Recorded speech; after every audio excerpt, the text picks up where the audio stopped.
Sira ni. Sira ni. Sira ni, sira.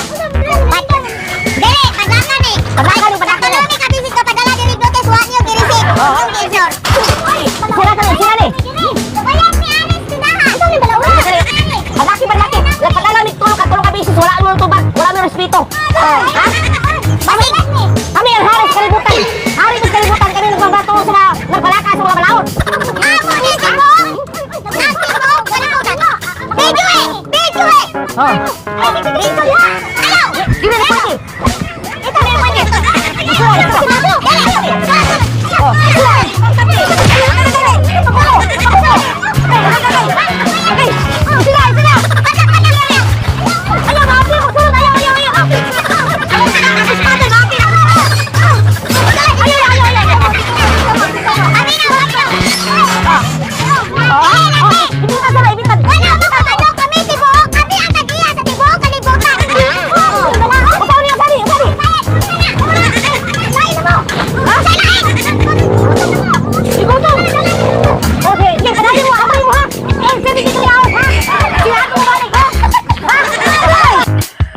So may atong makatunan ani nila mga bay.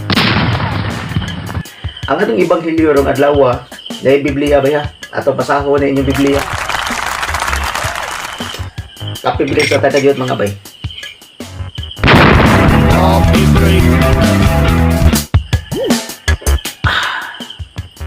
Cheers.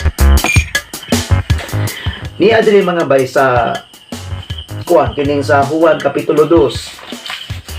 Versikulo 13 ngadto sa 21. Ato ni basahon ba ya? Wow! Niadtong higayon na hapit na ang kasaulugan sa pagsaylo. Busa miadto si Hesus sa Jerusalem.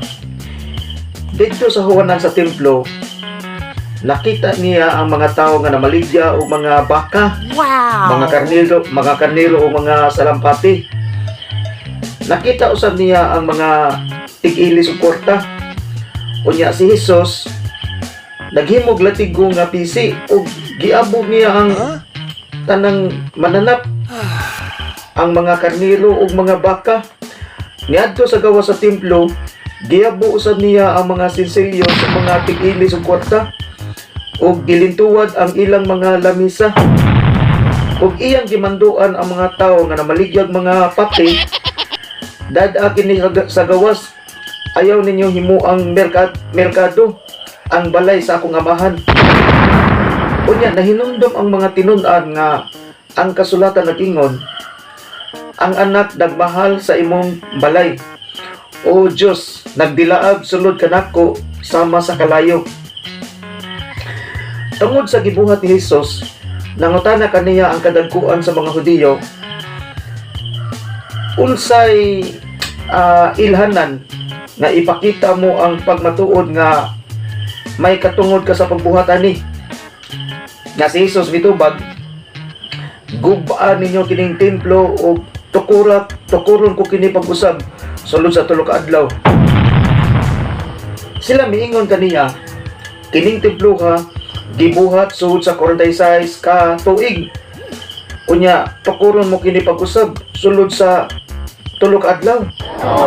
Apan ang templo nga gisgutan ni Hesus mao ang iyang lawas. Busa sa dihang nabanhaw na siya, nahinumdom ang iyang mga tinun-an nga gisulti niya kini og mituo. No, mituo sila sa kasulatan sa gisulti ni Hesus. Amo ni mga bay. Unsa may lesson learned nga atong makatunan ani mga bay? Wa jud bay. Kung di makatunan. Kung kani may basihan kay tanawa ha, hinuktokin ninyo mayo, obserbahin ninyo mayo kaning Juan kapitulo 2 versikulo 13 ngadto sa 21. Kung imo nang i-actual karon kunya moadto kag kalit no sa kanang simbahan, kunya manghagis ka dito kay limang ka iyang gipangtuwad nya matod pa buutan din ni si Hesus. Wow! No? Mo din ibuutan nga manghagis. Ilimbuan yung mga nanindag patik, nanindag baka, hasta mga kuan kining kanang mga tig-ilis og kwarta, kining tig-ilis og dalan. Kinsa pa mga negosyante dito? distingi ko no nga kung sakto kang sentido. Kung para nimo nga na kay lesson learn nga makatuna na karon. Kunya, i-actual ni, buhatan ni sa actual. You got it. Nya, anha diha sa mga binding. Manghagis ka diha.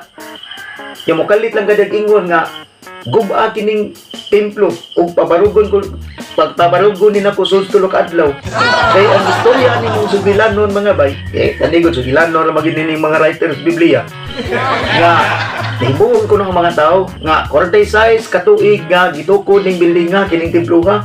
Nya ni ay tao nga nikalit lang tunga nya nanghagis no ang mga negosyante do, mga money changer, mga nindag bata pati gilibuan ang mga naninda dito.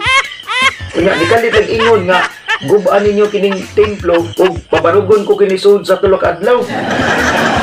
So mo na mga tao nihibong.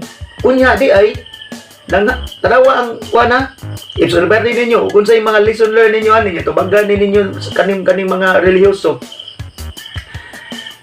Nanghagis sa dito, himan-himan pa, sambingay ra di ay, kay ang gipasabot niya, hingo misas katapusan.